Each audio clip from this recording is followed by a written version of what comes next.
Assalamualaikum warahmatullahi wabarakatuh. Perkenalkan, nama saya Dila Agustina Effendi dari kelas 12 IPS akan membacakan novel tentang tenggelamnya kapal Vanderwijk bab 24 tentang air mata penghabisan. Sedang termenung di dalam kamar, tulisnya membalik-balik surat yang diterimanya itu serta memandang surat kamar tersebut dengan hati sangat terharu. Tiba-tiba Hayati masuklah ke dalam memberanikan dirinya. "Duduklah," kata Zainuddin. Hayati pun duduklah di segala kursi terhadap-hadapan dengan Zainuddin. Muka perempuan muda itu muram saja kelihatannya. "Adakah surat dari suamiku?" tanya Hayati.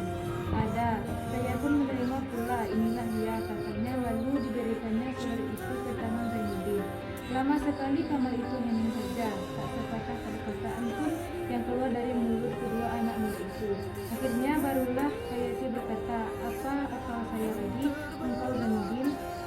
"Ya, apakah akal kita lagi?" tanyanya pula sambil menggeleng-gelengkan kepala.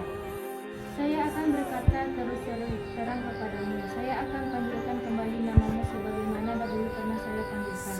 Zainuddin, saya akan sudi menanggungkan segenap cobaan yang menimpa diriku itu, asal engkau sudi memaafkan segenap kesalahanku." Pucat wajah Zainuddin mendengar perkataan itu. Tiba-tiba diangkatnya kepala dan dilihatnya Hayati dengan mata yang gagah. "Maaf, kau meminta maaf Hayati, setelah segenap tahun kehidupanku kau ragas, segenap pucuk pengharapanku kau patahkan. Kau minta maaf." Terkejut bagai ditembak halilintar, Hayati mendengarkannya perkataan itu.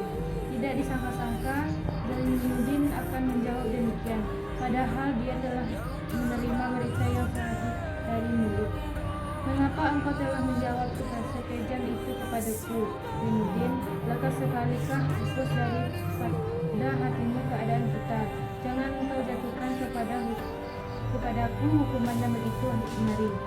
Saja mati menanggung cinta Hayati. 2 bulan lamanya saya terletak di atas tempat tidur.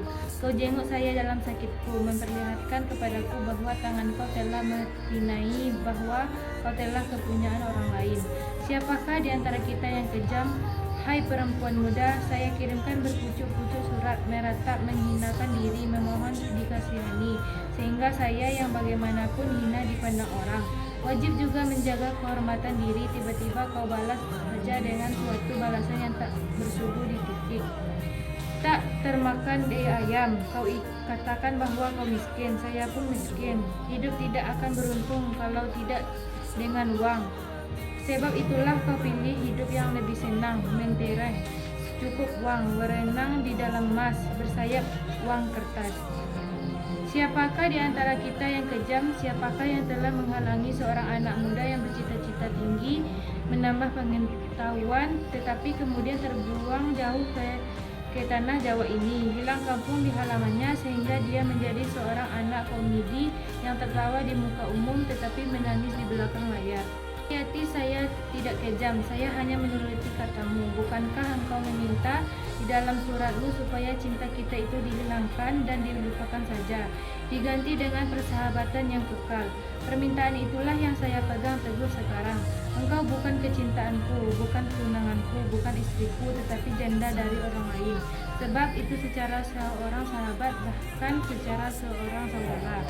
Saya akan kembali teguh memegang janjiku dalam persahabatan itu, sebagaimana teguhku dahulunya memegang cintaku. Itulah sebab dengan segenap ridho hati engkau kubawa tinggal di rumahku ini menunggu kedatangan suamimu.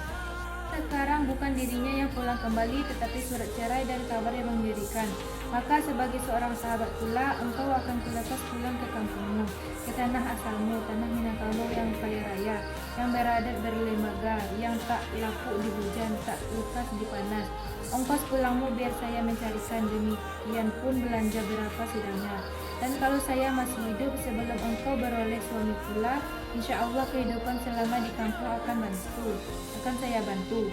Zainuddin, itulah keputusan yang engkau berikan kepadaku. Bukankah engkau telah termasyhur di mana-mana seorang yang berhati mulia?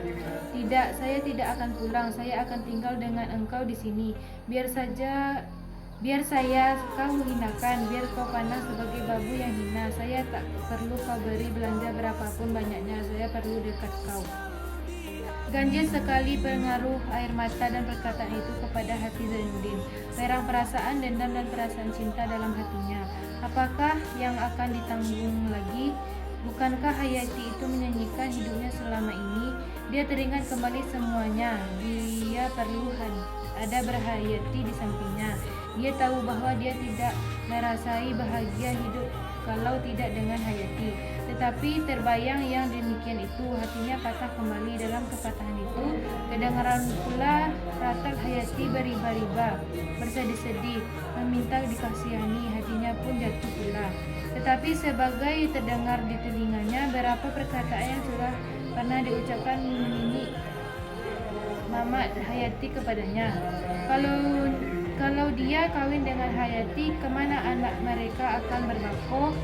Lihatnya Hayati duduk menentang bibirnya, laksana seorang persakitan menentang bibir hakim yang hendak menjatuhkan hukuman. Entah bebas, entah hukum bunuh. Tampaklah gelung rambut perempuan itu. Mukanya masih cantik jelita, air matanya mengalir menambah kecantikan itu. Kesanalah muara ingatannya selama ini, menjelat penglihatan matanya ke jarinya yang halus bagi duri landak itu. Tiba-tiba sampai ke ujung jarinya terbayang kembali olehnya ininya. Di situ gelap pemandangannya dan timbul ketetapan hatinya. Zainuddin yang selama ini biasa sabar menerima cobaan walaupun bagaimana bisanya, sekali ini tak dapat lagi, ibarat bergantang sudah amat penuh.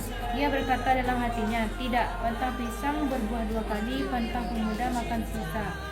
Sebanyak itu yang lebih mendenging di telinganya ialah perkataan Mama Hayati.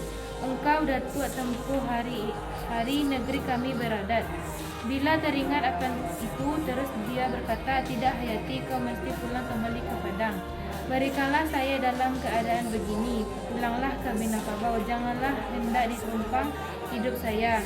Orang tak tentu asal, negeri Minangkabau beradat. Besok hari Senin ada kapal berangkat dari Surabaya ke Tanjung Priok. Akan terus ke Padang. Kau boleh menumpang dengan kapal itu ke kampungmu. Setelah itu dikeluarkannya dompetnya, diambilnya uang kertas 1.000, 3 helai banyaknya. Buat belanja pulang, katanya. Dia pun keluar dari kamar itu meninggalkan Hayati duduk seorang diri.